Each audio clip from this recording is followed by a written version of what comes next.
तो दोस्तों पूरी दुनिया में एक तरफ टैरिफ वॉर से जो इकोनॉमिक इंस्टेबिलिटी है या फिर पॉलिटिकल इंस्टेबिलिटी है, इसके बीच में अगर आपको कहा जाए कि कोई एक देश चुनिए जो पूरी तरह से स्थिर है, स्टेबल है और फिर भी कंटिन्यूअस थोड़ा बहुत ही सही प्रोग्रेसिव है, तो आप भारत का ही नाम लेंगे। एक तरफ जहां डोनाल्ड ट्रंप ने 50% टैरिफ लगा करके अपने ईगो के चक्कर में, अपना सिर्फ एक ईगो सेटिस्फैक्शन, उन्होंने 50% टैरिफ थोप दिया, भारत और यूएस के रिलेशन बर्बाद कर दिए हैं।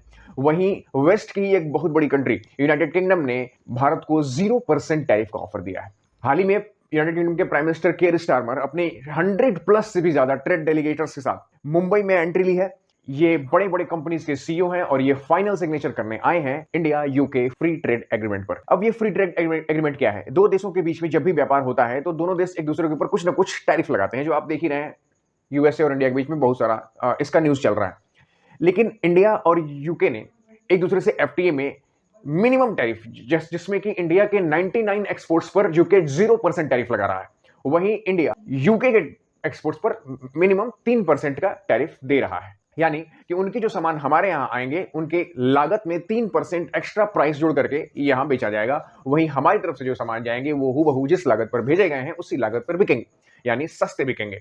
इंडिया और ब्रिटेन के बीच में हर साल सालाना यानी $56 बिलियन का ट्रेड होता है, एनुअली ट्रेड। दोनों ही लीडर्स का एक टारगेट है कि इस चीज को डबल कर दिया जाए 2030 तक, और बहुत सारे इसमें बदलाव हैं, बहुत सारे चेंजेस, बहुत सारी अपॉर्चुनिटीज हैं। दोस्तों 1947 से लेकर के आज 75 साल से ज्यादा बीत गए हैं। हम अब एक ऐसी कंट्री है जिस कंट्री ने हमारे ऊपर 100 सालों से राज किया, उस कंट्री को आज हमारी जरूरत है। इस फ्री ट्रेड एग्रीमेंट के पीछे कितने प्रधानमंत्री आए, कितने प्रधानमंत्री चले गए। ब्रिटेन के बोरिस जॉनसन से शुरुआत हुई कि किसी तरह से इंडिया के साथ एक ऐसा फ्री ट्रेड एग्रीमेंट हो जाए ताकि उनकी इकोनॉमी को बूस्ट मिले। बोरिस जॉनसन आए, चले गए। इसके बाद लिज ट्रस आई, चली गई। इसके बाद आपके आए ऋषि सुनाक, वो आए और चले गए। और अब केयर स्टारमर जो रिसेंट प्रधानमंत्री हैं, इन्होंने एक डील साइन करवा ही लिया आखिर मोदी। खुशी किस बात की? खुशी इस बात की है कि इंडिया के मैक्सिमम सामान 99% लगभग सारे सामान अब 0% टैरिफ पर बिका करेंगे, जिसमें आपकी ज्वेलरी, जिसमें आपका चमड़े से काम रिलेटेड, सी फूड्स, टेक्सटाइल। ध्यान से देखिए, ये सारे लगभग वही सामान हैं जिस पर यूएसए ने 50% टैरिफ लगा रखा है, और इन्हीं सामानों को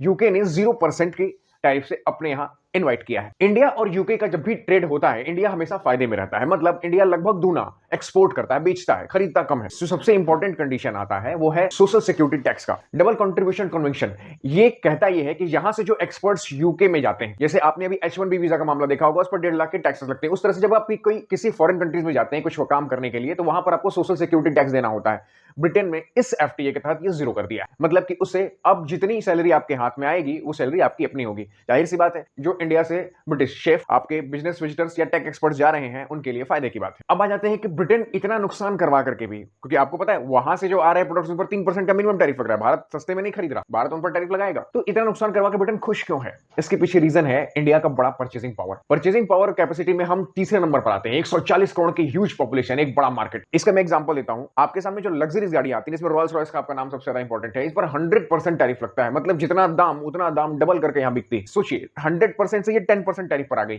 लग्जरी गाड़ियां सस्ती होंगी और बहुत सस्ती होंगी। 20 से 30% का उनका मार्जिन अब कम आएगा। जाहिर सी बात है, इंडिया बड़ा कार मार्केट है, जबरदस्त लोग कार परचेस कर रहे हैं। जो छोटे हैं वो बड़ी कार में जाना चाह रहा है, जो बड़ी कार में है वो लग्जरी कार में जाना चाह रहा है। तो ऐसे में और सस्ता हो जाना प्लस लेस जीएसटी के साथ एक बड़ी अपॉर्चुनिटी खोलेगा। आप देखिएगा, निश्चित बूम आएगा। एक्सपोर्टर्स के लिए कितना इसमें अपॉर्चुनिटी है, बहुत जबरदस्त अपॉर्चुनिटी है।